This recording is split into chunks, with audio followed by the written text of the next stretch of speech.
Bueno, buenas tardes, ¿cómo están todos? Es un privilegio, una bendición. Sé que por lo regular las personas que predican dicen eso, ¿no? Que es un privilegio, una bendición, pero realmente lo es, no lo estoy diciendo como un cliché, pero pues es un gozo, ¿no? Estar aquí, especialmente viendo la iglesia ya un poco más cercana a lo que era antes de la pandemia y todo esto. Entonces, pues, es una bendición. En esta ocasión, como comentaba Rubén, pues vamos a tomar una pausa de nuestro estudio de la carta de Pablo a los Gálatas y vamos a dirigir nuestra atención al Evangelio de Marcos. Vamos a ir al Evangelio de Marcos y como un pequeño panorama, el Evangelio de Marcos es el más corto de los 4 evangelios, que son escritos inspirados sobre la vida, ministerio y muerte de Jesús, de su enseñanza. Y algunos esperan leer un evangelio y que este sea como una biografía, como las estamos acostumbrados a leer en la escuela o algo parecido. Sin embargo, esto es más bien una biografía teológica. Es lo que Dios quiere que sepamos, lo que necesitamos saber acerca de Jesús. Y básicamente se trata de eso, de su vida, de lo que Él vino a hacer, que veamos que Él es Dios y de que como Él lo dijo en Marcos 10:45, Él no vino a este mundo a ser servido, sino para dar su vida en rescate por muchos. Y la audiencia original de este evangelio era la iglesia perseguida en Roma. Y lo que Marcos quiere hacer al escribir este evangelio es dejarles bien en claro en quién habían creído. Ellos estaban sufriendo y era necesario que su fe fuera afirmada. Que ellos, si estaban pasando por estas tribulaciones, era necesario que ellos supieran que realmente ellos habían creído en Jesús, en Dios mismo, en su Salvador. Y Marcos busca responder la pregunta, ¿quién es Jesús? Él quiere responder, ¿quién es Jesús? Para que ellos fueran afirmados, que fueran fortalecidos durante su sufrimiento. Y es por eso que si ustedes leen Marcos se dan cuenta que él no anda con muchos rodeos ni nada, sino que su estilo es conciso, contundente y va directamente al grano. Y el pasaje que estudiaremos en esta tarde es Marcos 15, versículos 39 al 47. Marcos 15, versículos 39 al 47. Marcos 15, 39 al 47. Y en estos pasajes vamos a ver los eventos que ocurrieron inmediatamente después de la muerte de Jesús en la cruz del Calvario. Entonces, mantengamos esto en mente mientras leemos. Vamos a comenzar a leer ahí del 39. Dice, y el centurión que estaba frente a él, viendo que después de clamar había expirado así, dijo, verdaderamente este hombre era hijo de Dios. También había algunas mujeres mirando de lejos, entre las cuales estaban María Magdalena, María la madre de Jacobo el menor y de José, y Salomé, quienes cuando él estaba en Galilea le seguían y le servían, y otras muchas que habían subido con él a Jerusalén. Cuando llegó la noche, porque era la preparación, es decir, la víspera del día de reposo, José de Arimatea, miembro noble del concilio, que también esperaba el reino de Dios, vino y entró osadamente a Pilato y pidió el cuerpo de Jesús. Pilato se sorprendió de que ya hubiese muerto y haciendo venir al centurión le preguntó si ya había muerto.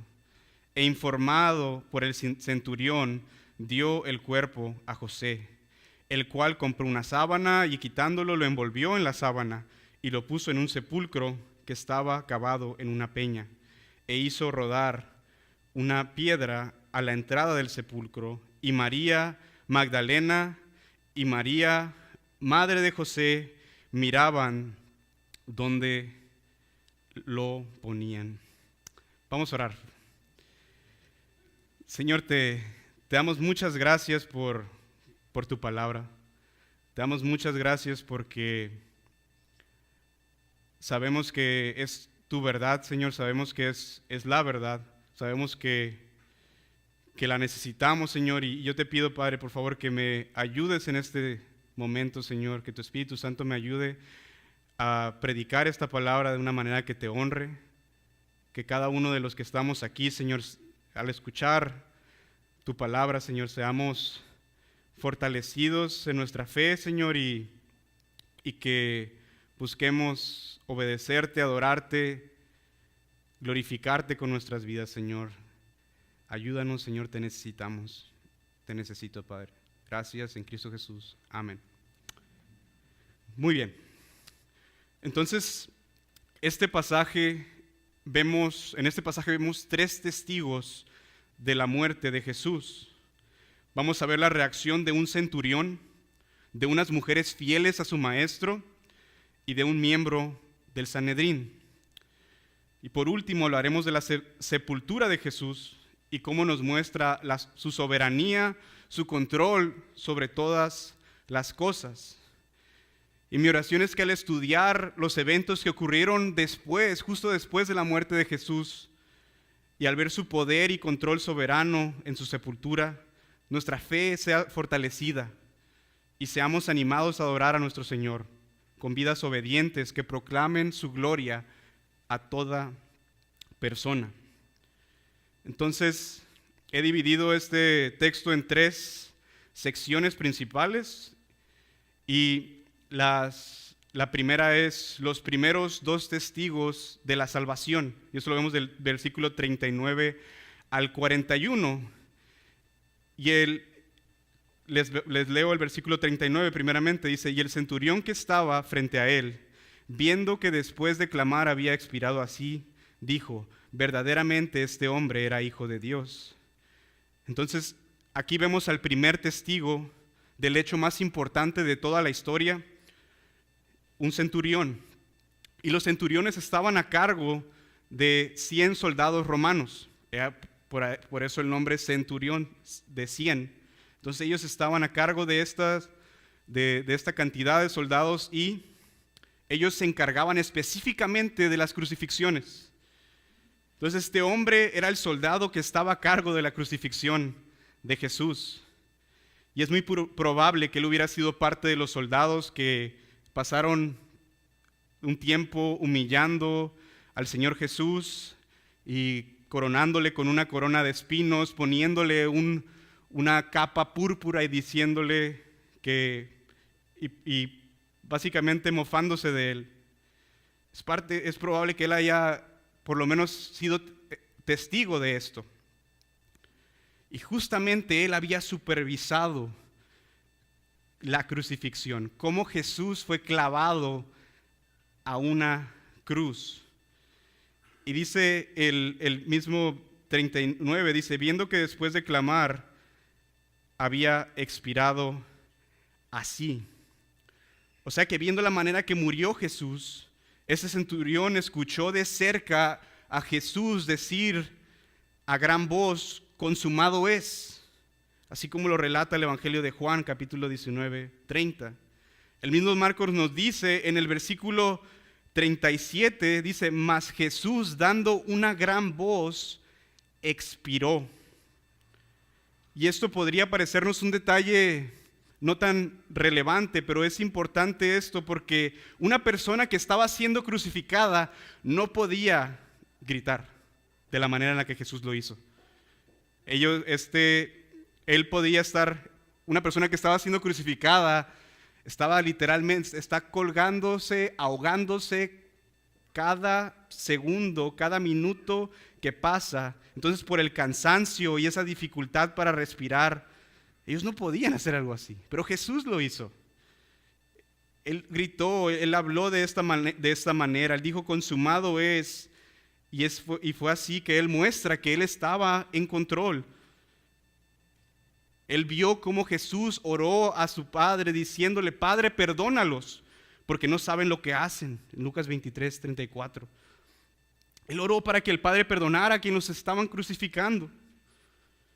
El centurión también fue testigo de aquel ladrón que estaba crucificado al lado de Jesús, que lo reconoció como rey, como el Mesías, y le dijo: acuérdate de mí cuando vengas en tu reino. El centurión vio de primera mano cómo se cumplieron las palabras que dijo Jesús, de que nadie le quita la vida, sino que Él la pone. Él la da de su propia voluntad. Jesús estaba entregando su vida y ese centurión pudo ver todo esto de cerca. Este centurión nunca había visto a alguien morir de la manera que Jesús lo hizo, y eso lo impactó. Y al ver esto, él dijo allí en el 39, al final, dice: verdaderamente este hombre era hijo de Dios. Algo interesante, que si ustedes van al primer versículo de Marcos, vayan ahí a Marcos 1, Marcos 1:1.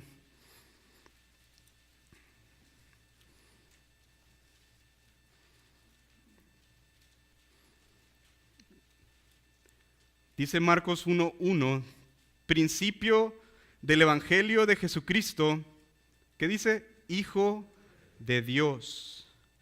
Este centurión reconoció a Jesús de una manera que ni aún los discípulos lo habían reconocido.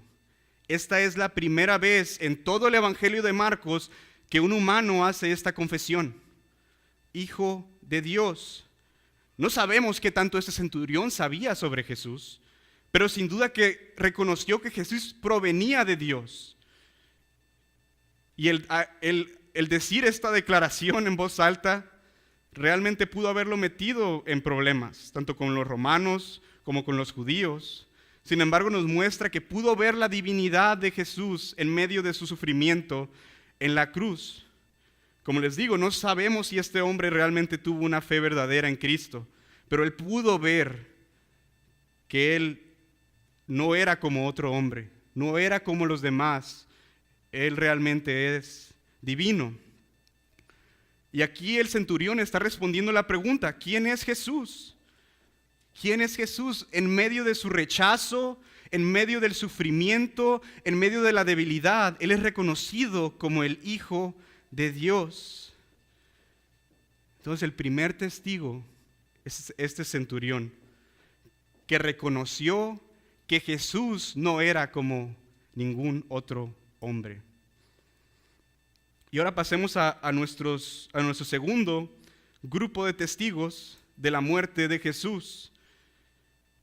Leamos del 40 al 41. Dice: también había algunas mujeres mirando de lejos, entre las cuales estaban María Magdalena, María la madre de Jacobo, el menor de José, y Salomé, quienes cuando él estaba en Galilea le seguían y le servían, y otras muchas que habían subido con él a Jerusalén.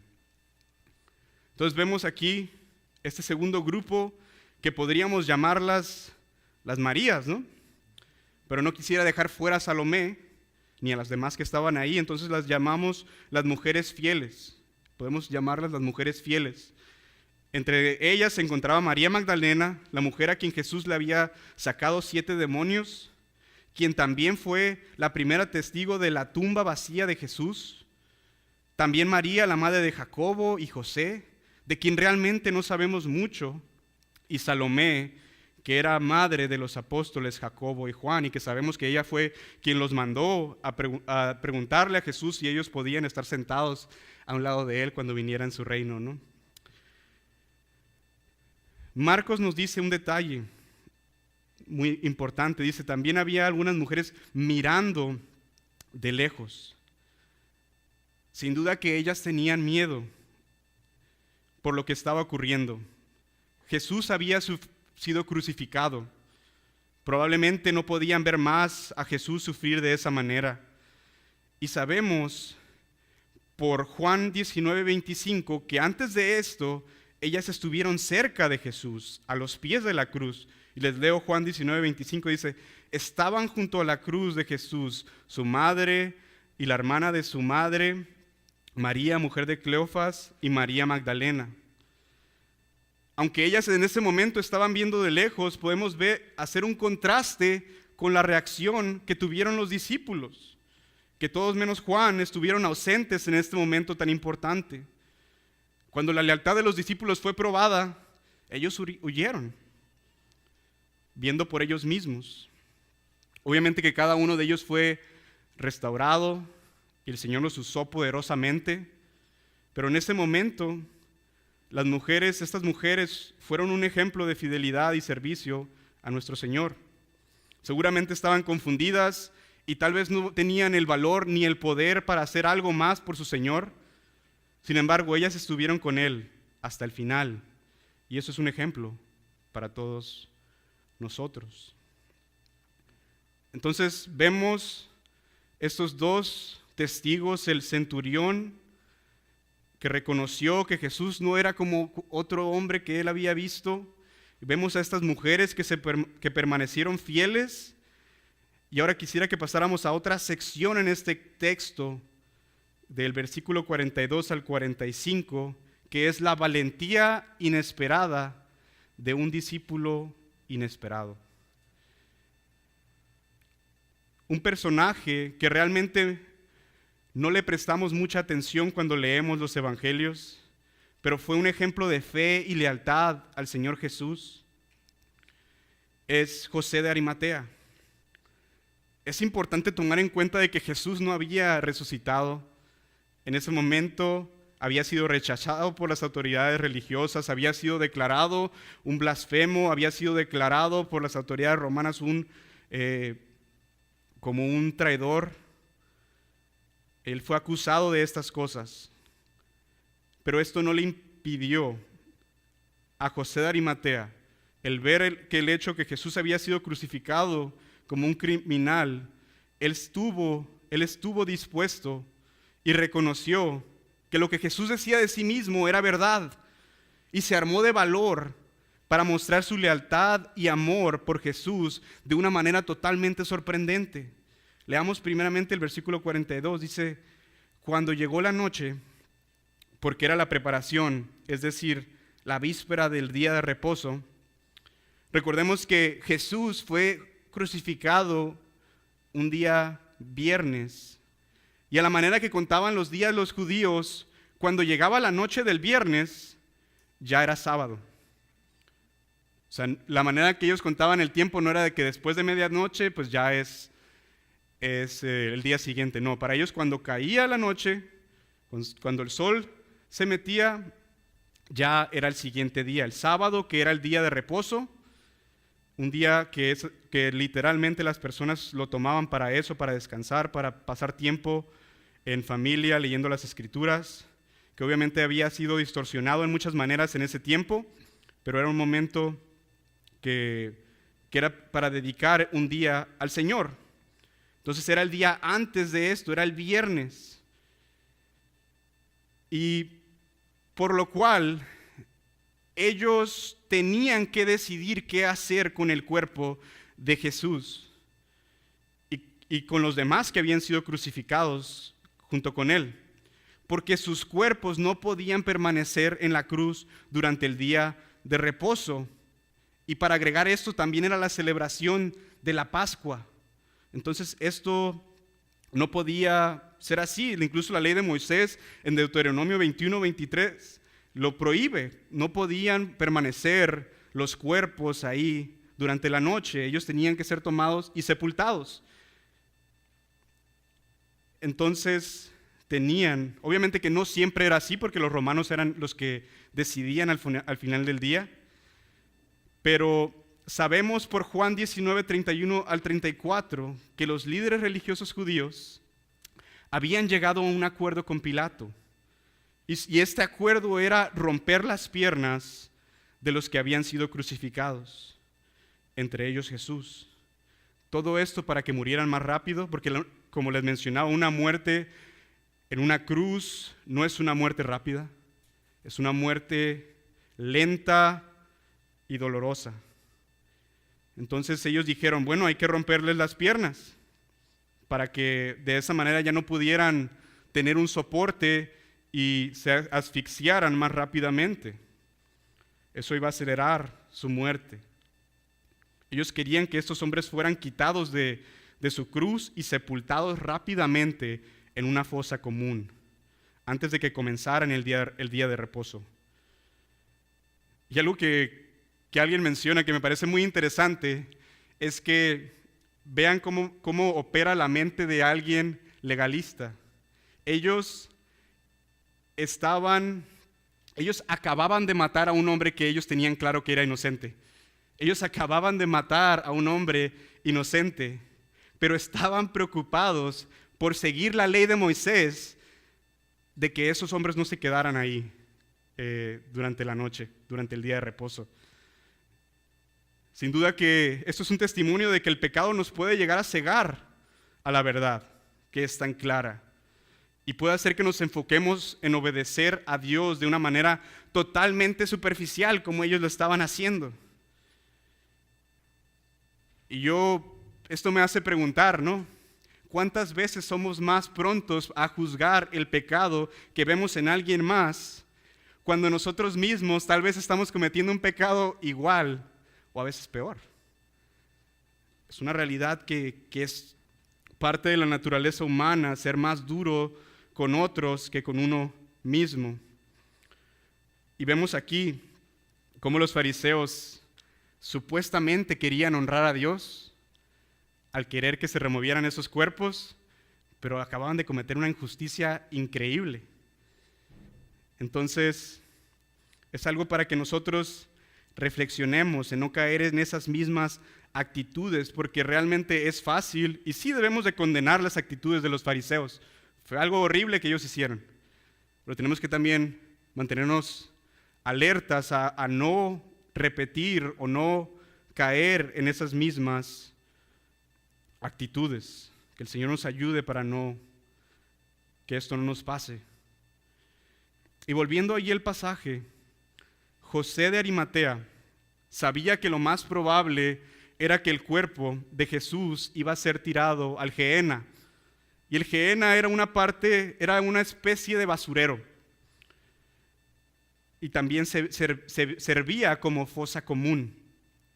Allí había un lugar donde había un fuego que no se apagaba. Y todo aquello que era impuro era puesto en él. José de Arimatea sabía que esto era algo que no podía permitir. La mayoría de los cuerpos que eran crucificados terminaban ahí en esa fosa común. Pero también había la opción de que algún familiar o alguien cercano reclamara el cuerpo para darle sepultura. Obviamente las mujeres que seguían a Jesús no tenían el poder ni la influencia para reclamar el cuerpo de Jesús. Tal vez también tenían mucho miedo, y los discípulos brillaban por su ausencia en ese momento, y José sabía que él podía hacer algo. Leamos ahí el versículo 43 al 45. Dice: José de Arimatea, miembro noble del concilio, que también esperaba el reino de Dios, vino y entró osadamente a Pilato y pidió el cuerpo de Jesús. Pilato se sorprendió de que ya hubiese muerto, y haciendo venir al centurión, le preguntó si ya estaba muerto. E informado por el centurión, dio el cuerpo a José. Entonces sabemos que por Juan, que la manera en la que José de Arimatea había seguido a Jesús hasta ese momento. Vayan ahí por favor a Juan 19, versículo 38. Ahí poquito más adelante, en Juan, el Evangelio de Juan.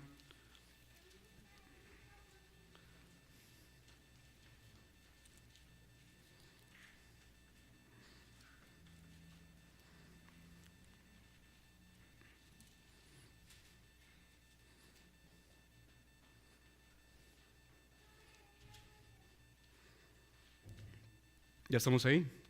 Juan 19, 38 dice: después de todo esto, y eso está narrando lo mismo que está pasando pero de la perspectiva de Juan dice, después de todo esto, José de Arimatea, que era discípulo de Jesús, pero secretamente por miedo de los judíos, rogó a Pilato que le permitiese llevarse el cuerpo de Jesús, y Pilato se lo concedió. Entonces vino y se llevó el cuerpo de Jesús. Entonces, ¿qué tipo de discípulo era José de Arimatea hasta ese momento? Dice que le seguía, que era discípulo, pero secretamente. ¿Por qué? Porque tenía miedo a los judíos. Él, en ese momento, y quiero que algo que es importante aquí, es que en ese momento, dado que él estaba siguiendo a Jesús de manera secreta, él pudo haberse quedado callado. Él pudo haber no dicho absolutamente nada y haber desaparecido en las sombras, ¿no? Él pudo haberse callado, pero no fue así. Él no podía mantenerse más como un discípulo secreto. Él estaba en un momento en el que él tenía que definir su amor y lealtad por Jesús. Y el pasaje nos da un poco más de información sobre José de Arimatea. Dice, José de Arimatea, miembro noble del concilio.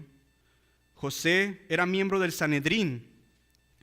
Y el Sanedrín era una corte o consejo que actuaba precisamente como una corte religiosa y en ocasiones política, con mucho poder en Israel.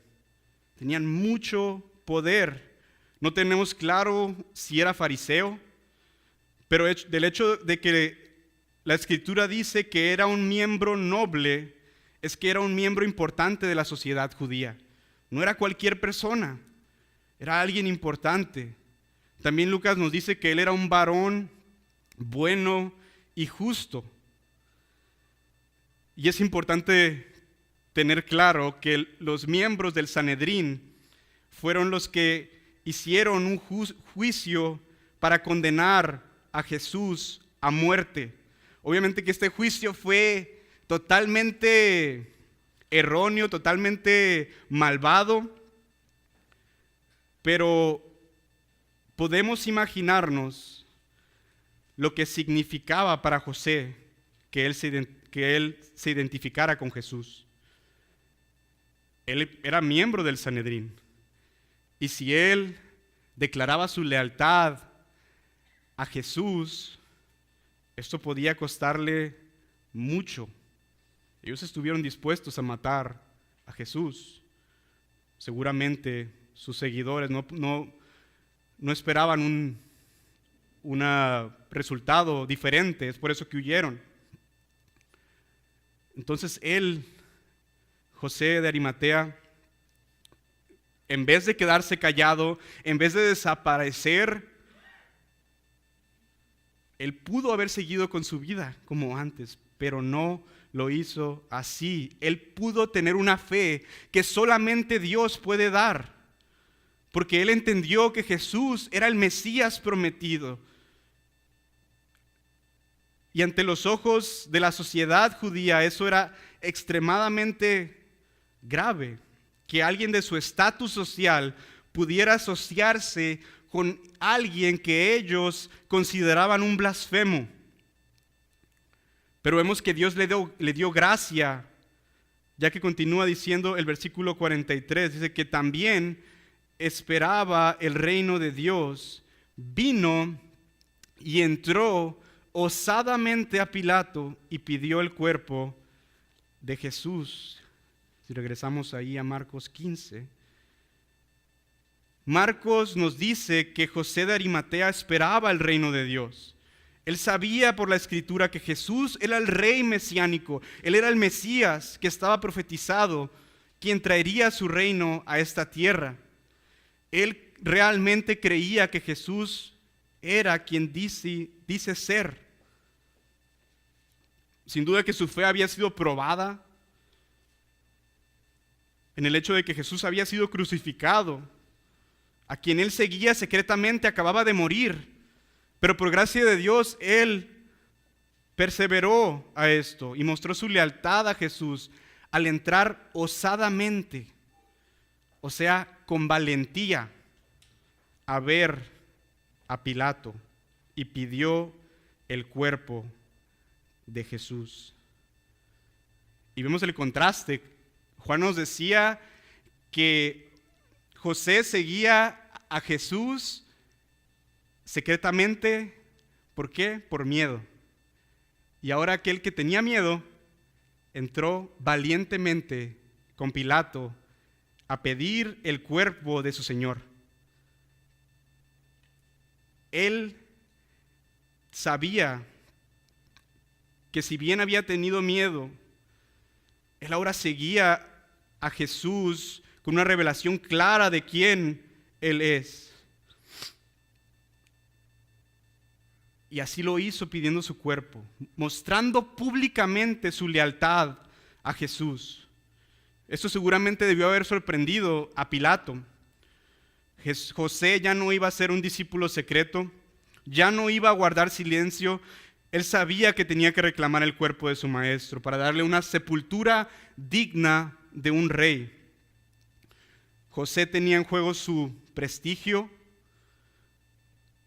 su popularidad, su dinero, su vida misma, pero eso no importó más que su amor y lealtad a su Señor. Él estaba dispuesto a correr este riesgo por Jesús, sin saber aún o sin entender toda la revelación de que Jesús iba a resucitar. Él estuvo dispuesto a ver por Jesús antes de ver por Él mismo.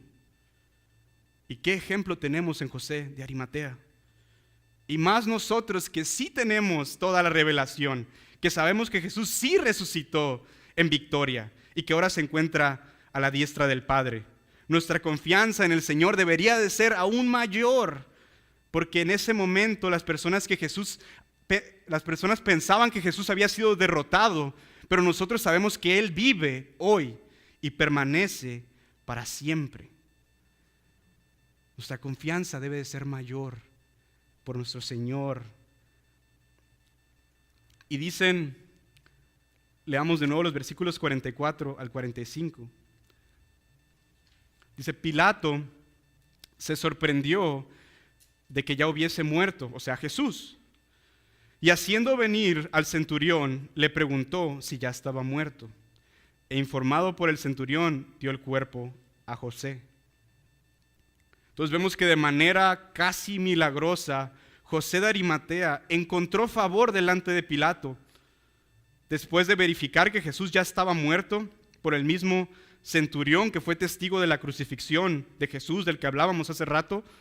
Y eso sorprendió a Pilato, ya que, como les decía, las personas que eran crucificadas duraban mucho tiempo en ocasiones en morir. Y aún con las piernas rotas duraban algo de tiempo en morir. Pero Jesús ya estaba muerto. Él dijo, nadie me quita la vida, yo la pongo. Él puso su vida y es por eso que ya estaba muerto.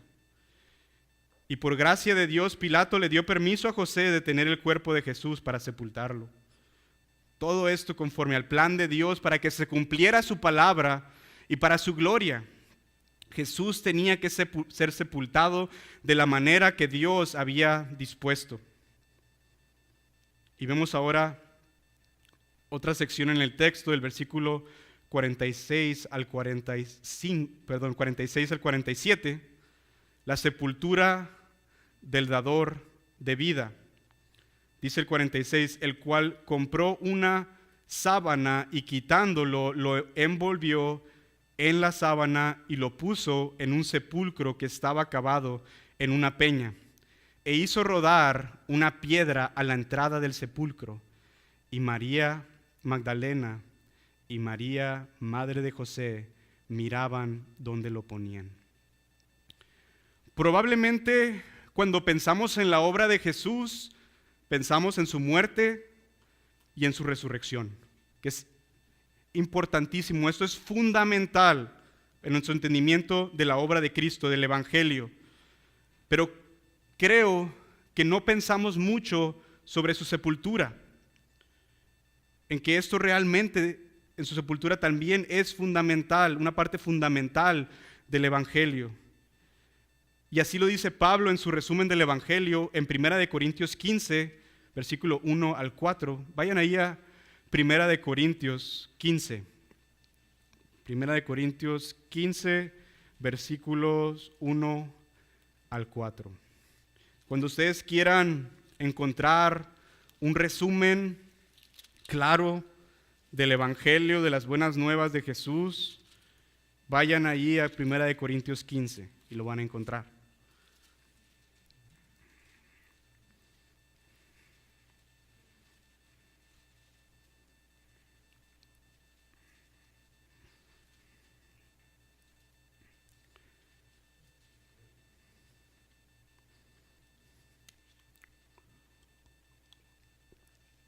Dice Primera de Corintios 15, 1 al 4, dice: además os declaro, hermanos, el evangelio que os he predicado, el cual también recibisteis, en el cual también perseveráis, por el cual asimismo, si retenéis la palabra que os he predicado, sois salvos, si no creísteis en vano.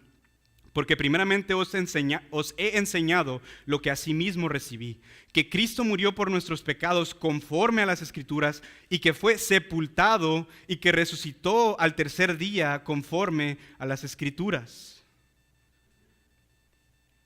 Entonces, Pablo menciona el evangelio que él había recibido. Él resume aquí el evangelio que había recibido. El hecho de que Jesús murió, que resucitó, pero también dice que fue sepultado conforme a las Escrituras. Entonces vemos que la sepultura de Cristo también es parte fundamental de nuestra fe y también de nuestra práctica. En Romanos 6, Pablo utiliza esto como un argumento para que busquemos ser santos. Dice Romanos 6, 3 al 4, dice: ¿o no sabéis que todos los que hemos sido bautizados en Cristo Jesús, hemos sido bautizados en su muerte? Porque somos sepultados juntamente con Él para muerte por el bautismo, a fin de que como Cristo resucitó de los muertos por la gloria del Padre, así también nosotros andemos en vida nueva. O sea, Pablo aquí está exhortando a ser santos. ¿Por qué? ¿Por qué debemos andar en esta vida nueva? Porque juntamente con Cristo, nosotros como creyentes, como lo hemos visto en Gálatas, estamos unidos espiritualmente a Cristo y Él en su obra en la cruz. Nosotros estamos unidos a Él. Y Él en su sepultura dice, porque somos sepultados juntamente con Él. Entonces, somos partícipes de su sepultura. Jesús en su sepultura también estaba sepultando ahí nuestra vieja manera de vivir, nuestro viejo hombre, nuestro antiguo yo. Ahí se quedó en el sepulcro, y como Jesús resucitó, también nosotros resucitamos para vida nueva, para andar en su voluntad. La sepultura de Jesús tiene relevancia para nuestras vidas. Y es importante que la tengamos clara. Y cuando Pablo, ahí en 1 Corintios, menciona que esto fue conforme a las Escrituras, si leemos Isaías 53, 9, nos daremos cuenta que esta profecía se cumplió en Jesús, de que Él fuera sepultado, y de que lo que José de Arimatea estaba haciendo aquí era más grande de lo que él mismo podía, yo creo, entender en ese momento. Dice Isaías 53, 9, dice: y se dispuso con los impíos, hablando del siervo sufriente, dice: y se dispuso con los impíos su sepultura, mas con los ricos fue en su muerte, aunque nunca hizo maldad, ni hubo engaño en su boca. Esta profecía escrita por Isaías alrededor de 700 años antes del nacimiento de Jesús, nos dice que Jesús, que el Mesías, que el siervo sufriente iba a ser puesto en un sepulcro entre los ricos, un sepulcro de nobleza. Los líderes y soldados religiosos, los líderes religiosos y los soldados tenían toda la intención de poner a Jesús en una fosa común. Tenían toda la intención de tirarlo ahí y de que fuera olvidado. Pero Dios tenía otros planes. Dios estaba cumpliendo su palabra por medio de la valentía de José. No tenía tiempo que perder en ese momento. José tenía que hacer todo esto antes de que cayera la noche para que Jesús pudiera ser sepultado antes del día de reposo. En el día de reposo no podía hacerlo, pero él quería honrar a Jesús y que él recibiera una sepultura digna de él. Y vemos en el 46, dice, el cual compró una sábana y quitándolo lo envolvió en la sábana. José envuelve el cuerpo de Jesús en una sábana de manera cuidadosa, y esta sábana por lo regular estaba llena de especias aromáticas que se ponían sobre el cuerpo en los sepulcros para combatir los olores del cuerpo ya en estado de descomposición. Sabemos por medio de Juan que José de Arimatea no estaba solo cuando estaba haciendo esto, sino que otro discípulo secreto lo acompañaba. Vayan ahí a Juan 19, 39 al 40. Juan 19, 39 al 40.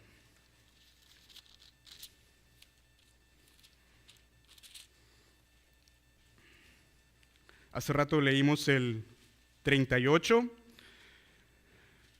Ahora vemos el relato de Juan. En el versículo 39 y 40,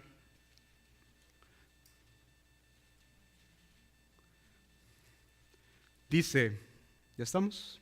¿Sí? Dice, también Nicodemo, el que antes había visitado a Jesús de noche, vino trayendo un compuesto de mirra y de aloes, como 100 libras. Tomaron pues el cuerpo de Jesús y lo envolvieron en lienzos con especias aromáticas, según es costumbre sepultar entre los judíos. Entonces vemos que el discípulo que seguía a Jesús secretamente era Nicodemo. Jesús, como dice aquí, Nicodemo había visitado a Jesús de noche. Y Jesús le habló de cómo era necesario de que naciera de nuevo. Y luego le habló de cómo era necesario que Jesús muriera, de que fuera levantado de los muertos. Y es probable que Nicodemo hasta en ese momento entendió de lo que Jesús estaba hablando. Y ellos utilizan un compuesto de mirra, de aloes, que trajo Nicodemo, que no era cosa menor, porque dice que eran como de 100 libras.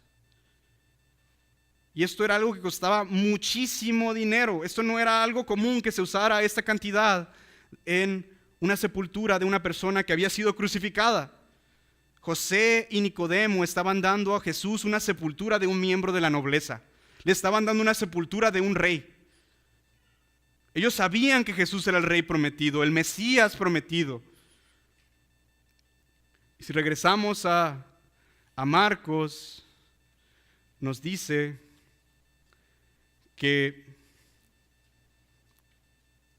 lo puso en un sepulcro que estaba cavado en una peña e hizo rodar una piedra en la entrada del sepulcro. Todo parece indicar que esta tumba era de José de Arimatea. El texto dice que estaba cavado en una peña, lo que significa que era una cueva en una piedra enorme. Y este tipo de tumbas eran para personas que tenían mucho dinero y mucho prestigio social. Jesús, un hombre que acababa de ser crucificado por blasfemia y traición, lo más bajo en el estatus social a los ojos de los hombres, pero él estaba recibiendo la sepultura de un rey, de un miembro de la nobleza como él merece. Marcos también nos dice que hicieron rodar una piedra en la entrada de la tumba, y esto era común para que no se metieran ladrones de tumbas o animales, y la voluntad de Dios fue cumplida porque todo esto pasó antes de que bajara el sol el viernes. Incluso sabemos por los otros evangelios que los romanos pusieron guardias en la entrada, como sugirieron los fariseos, para que los discípulos no robaran su cuerpo. como supuestamente ellos decían que iban a hacer, porque Jesús dijo que Él iba a resucitar. Entonces pon guardias ahí para que luego no roben su cuerpo y digan, resucitó. Pero como pusieron estos guardias en el sepulcro, no había manera que alguien pudiera haber entrado ahí, debido a la supervisión que había en ese momento. Entonces ellos, queriendo hacer algo malo, al final cumplieron los propósitos de Dios y terminaron comprobando que Jesús realmente resucitó. Y vemos en el 47, María Magdalena y María, madre de José, miraban dónde lo ponían. Entonces me parece muy interesante cómo Marcos menciona a estas mujeres. Las mujeres que habían sido testigos de la crucifixión todavía se encontraban viendo a Jesús de lejos, pero estaban al pendiente de dónde iba a terminar el cuerpo de su maestro, lo cual nos muestra su compromiso con él. Y también gracias a que ellas estaban al pendiente de esos eventos, por la providencia de Dios, ellas pudieron ser testigos de la resurrección. Entonces en este pasaje vemos 3 testigos muy diferentes entre sí. A un centurión que comprendió que Jesús era divino, a unas mujeres que fueron fieles hasta el final, y un hombre que mostró un valor inesperado y sorprendente. Todos ellos estuvieron con Jesús en ese momento tan importante. Y ahora, ¿qué es lo que podemos ver en este pasaje para nosotros? Quisiera que viéramos 2 cosas. La primera es el control soberano de Dios sobre los suyos. Toda la crucifixión de Cristo, todo lo que ocurrió ahí, no fue una mera obra de la casualidad. Pedro dijo en Hechos 2, 22 al 23, en un discurso que él da: varones israelitas, oíd estas palabras. Jesús Nazareno, varón aprobado por Dios entre vosotros con las maravillas, prodigios y señales que Dios hizo entre vosotros por medio de él, como vosotros mismos sabéis, a este, entregado por el determinado consejo y anticipado conocimiento de Dios, prendisteis y matasteis por manos de inicuos, crucificándole. Si bien cada una de las personas que participaron en la crucifixión de Jesús fueron responsables de sus acciones, nada de lo que ocurrió ahí se salía de la soberanía de Dios, de su control. Él iba a salvar pecadores, a abrir un camino para que fuéramos su pueblo y acercarnos a Él. Y ese camino era Jesús muriendo en un madero y resucitando al tercer día, después de haber sido sepultado. En todo esto que hemos estado viendo, lo que estamos estudiando, vemos que Dios estaba cerca de todo esto. Y Él se aseguró de que todo se diera conforme a lo que Él había dicho. Y Él se lleva la gloria de esto. Él se lleva la gloria. Y ahora nosotros que hemos creído en Cristo, si tú has creído en Cristo, viendo el control soberano de Dios en todo lo que ocurre aquí, ¿cómo es que pensamos que Dios no puede tener control sobre lo que nos pasa, sobre nuestras vidas? ¿Cómo es que no confiamos plenamente en Él? ¿Cómo es que no confiamos que Él tiene cuidado de nuestras vidas? El mismo Pedro en 1 de Pedro 5:6 dice: humillaos pues bajo la poderosa mano de Dios, para que Él os exalte cuando fuera tiempo, echando toda vuestra ansiedad sobre Él, porque Él tiene cuidado de vosotros. No tomemos por sentado estas palabras. Él tiene cuidado de nosotros. ¿Qué mayor seguridad queremos?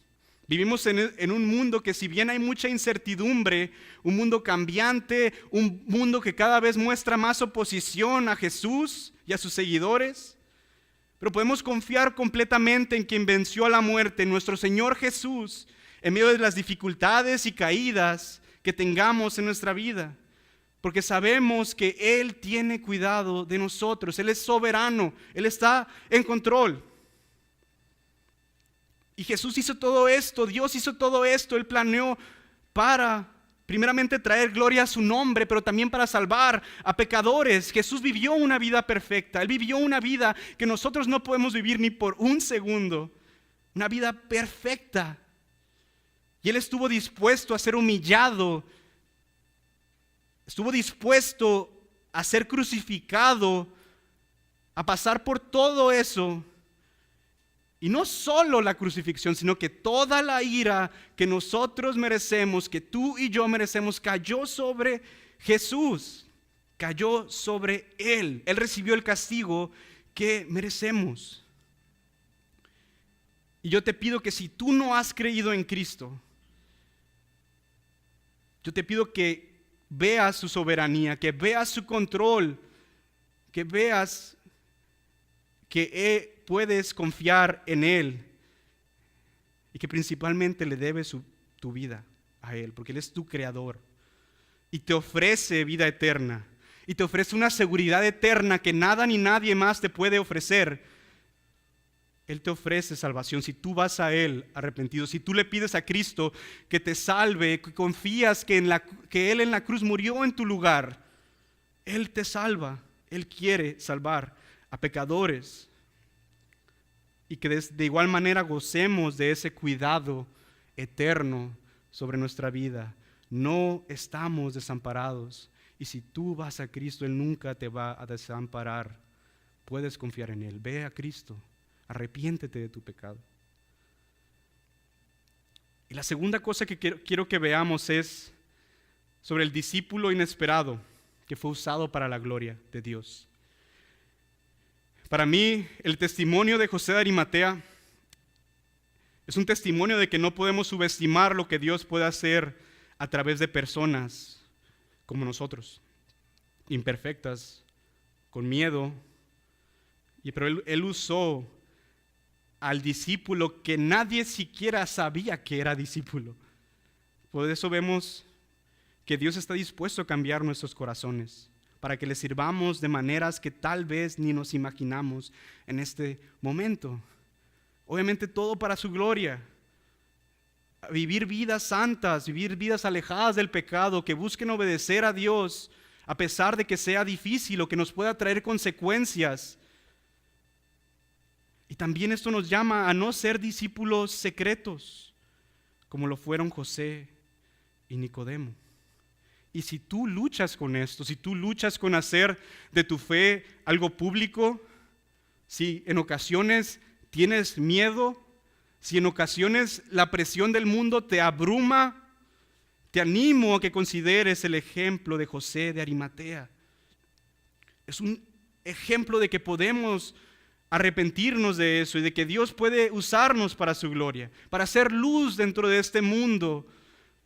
Pero principalmente te pido que consideres a Jesús, quien se entregó por ti, por amor, por gracia, sin tener necesidad de hacerlo. Él se humilló de esta manera y cargó con tu pecado. ¿No es acaso Él digno de que proclamemos sus verdades?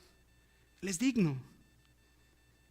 José de Arimatea era un hombre que podía parecer insignificante en la historia, pero realmente tuvo una gran influencia en el reino de Dios. Dios lo usó para llevar a cabo su voluntad. Y Dios usa a personas para hacer su voluntad. Él en 2 Corintios 5 nos dice que somos sus embajadores, que nos ha puesto como embajadores, sus representantes en esta tierra para compartir su palabra, para rogarle a las personas que se reconcilien con Dios. Él nos ha puesto aquí como sus representantes. Y esto no por nada que haya en nosotros. Realmente no había nada en José de Arimatea, sino que Dios en su misericordia lo usó. Y que el Señor nos ayude a ser así de valientes para proclamar su palabra, para predicar su evangelio y realmente preguntarnos quién es Jesús para nosotros. Yo te pregunto, ¿quién es Jesús para ti? Y si tu respuesta, Él es mi Señor y Salvador, entonces te pregunto, ¿estás viviendo conforme a esa verdad? ¿Realmente tu lealtad al Señor es mayor que cualquier otra lealtad que tengas? a tus amigos, a tu estatus social, a las personas que piensas que pueden juzgarte, a tu familia no cristiana, a tu trabajo, a lo que el mundo te ofrece, a ti mismo. ¿A quién debes tu lealtad? Jesús es digno de que lo sirvamos solo a Él y que nuestra lealtad sea para Él, que nuestra visión de Jesús sea como la que Él se revela en su palabra. Juan nos dice cuando él vio a Jesús en el Apocalipsis 1, 17, 18, dice: cuando le vi, caí como muerto a sus pies, y él puso su diestra sobre mí, diciendo: no temas, yo soy el primero y el último, y el que vivo y estuve muerto, mas he aquí, vivo por los siglos de los siglos, amén, y tengo las llaves de la muerte y del Hades. Él es soberano, Él tiene autoridad. Confiemos en Él, hermanos. La soberanía de Dios en la sepultura de Jesús y la vida de José de Arimatea debe de animarnos a ver más allá de nosotros mismos.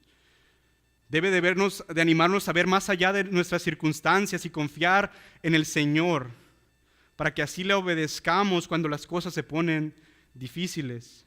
Así como nos lo mostró José, pero principalmente Jesús, al dar su vida por los que no lo merecíamos. Que el Señor nos ayude, hermanos, que el Señor nos ayude para ser usados para su gloria, a través de vivir vidas obedientes a su voluntad, vidas que le proclamen valientemente y que busquen que su gloria sea exaltada en esta tierra. Vamos a orar.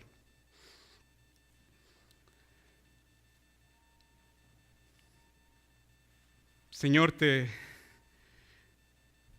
doy muchas gracias porque tú estás en control.